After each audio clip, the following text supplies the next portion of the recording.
Welcome to my mini blog. তো শীতকাল শুরু হয়ে গেছে, তো মেলাও প্রত্যেকটা জায়গায় বসা শুরু হয়ে গেছে। শীতকালীন যে মেলাগুলো, ঠিক আমাদের কলেজের পাশে এরকমই একটা পশ্চিমবঙ্গ সরকারের হস্তশিল্পের মেলা বসেছে।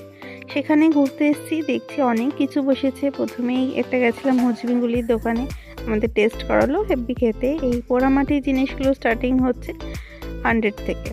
তো তারপরে খাবারের দোকানগুলো ভিজিট করছিলাম, অনেক রকমের খাবার এসেছিলো, ননভেজ, ভেজ। তারপর শীতকালে যেটা আমাদের বাঙালির কাছে সবচেয়ে ফেভারিট পিঠেপুলি, তো সেটা সবার এই পাশ লাস্টে বসেছে। তো সেখানে গিয়ে দেখি, কাকুকে জিজ্ঞেস করি তুমি কি বানাচ্ছ, তো বলে গোকুল পিঠে। তো এখনও সেমন আইটেম রেডি হয়ে ওঠেনি, দুধ পুলিটা রেডি হয়েছিল, আর প্রেশার কুকারে কি করছে সেই সমস্ত কিছু আরও সমস্ত কিছু শুনলাম। তো এর মধ্যে আবার এই ছোট ছোট যে চটের ব্যাগের উপর ডিজাইন করা, সেগুলো দেখছিলাম। ভিডিওটা ভালো লাগলে অবশ্যই সাবস্ক্রাইব করো। দেখা হচ্ছে নেক্সট ভিডিও।